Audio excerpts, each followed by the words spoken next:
Now, over its 5 series, the popular Clarkson's Farm show has done much to raise awareness of the challenges facing farmers in this country. And in its latest series, Jeremy Clarkson is also raising awareness about his own health issues. In one of the episodes released overnight, he shared the news with farm manager Charlie Ireland that he was diagnosed with an aggressive form of prostate cancer.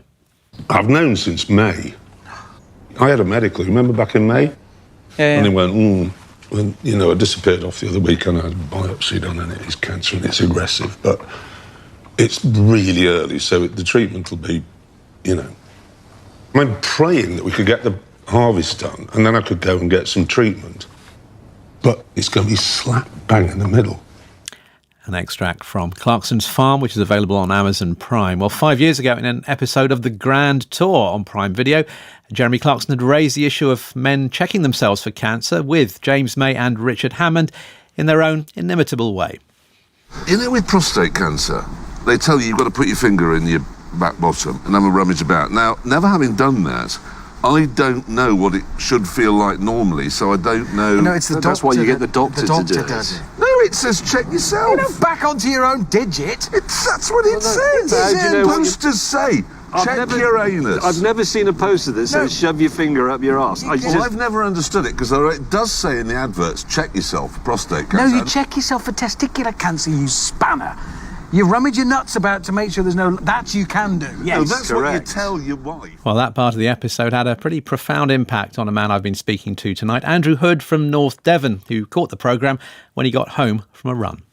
They were trying to take their cars around a track and see if they could improve their lap time if they needed the toilet. And they were sitting there drinking, I think, 3 pints of water.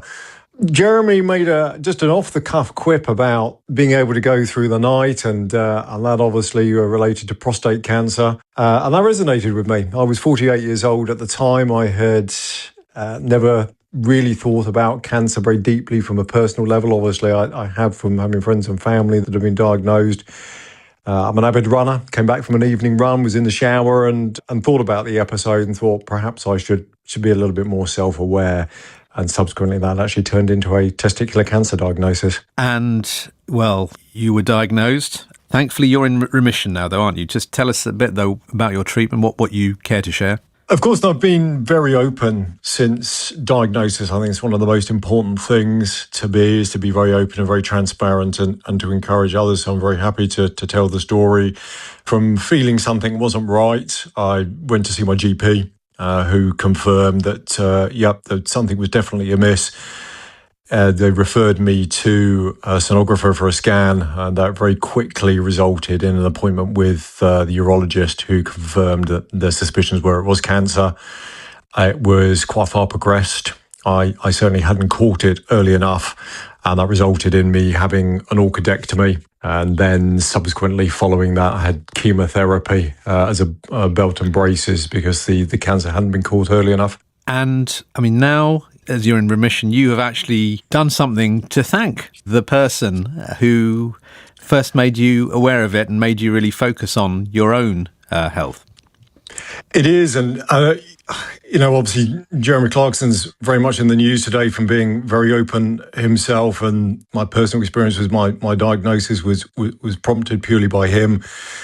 Last year, it was April last year, once back in the running shoes, I made a decision I would run an ultramarathon, just about 54 kilometres, about 36, 37 miles, from the centre of Oxford to his farm to thank him for metaphorically saving my life. Because if it wasn't for that small moment in that episode, I have no doubt, James, I would not have checked. It wasn't on my radar, it wasn't on my consciousness. So I went by his pub first, the Farmer's Dog, and then continued on to Diddley Squat, where I finished the run, and I handed to one of Jeremy's team there a very personal letter, which made its way to him. He has read that letter, and I think it's really difficult when we see that news today. It's with real sadness when we see public figures come out with their diagnosis. We obviously saw Princess of Wales, and we've seen obviously the King as well with their own cancer diagnosis.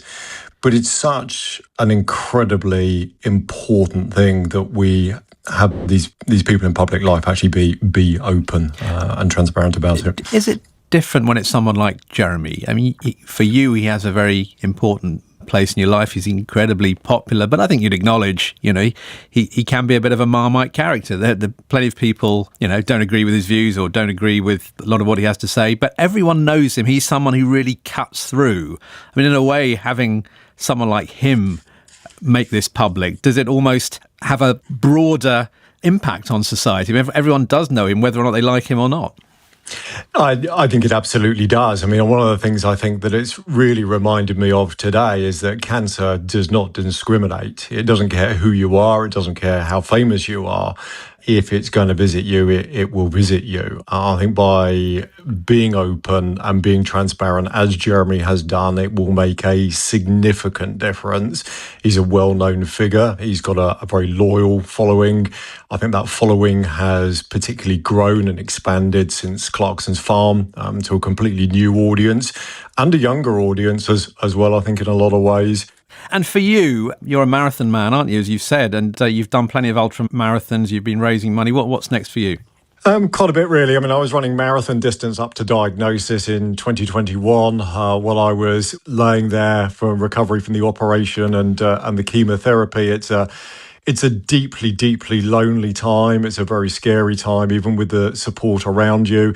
One thing that I decided was I would come back stronger and I would use this experience as a positive platform to be open and talk about it, and transitioned into ultra and endurance running and creating awareness and supporting cancer charities. I didn't want anyone else to feel alone. I didn't want anyone to feel that nobody understood what they were going through. And cancer and running has given me a really good platform. Next year, I'm looking to try and achieve 4 world records with the running.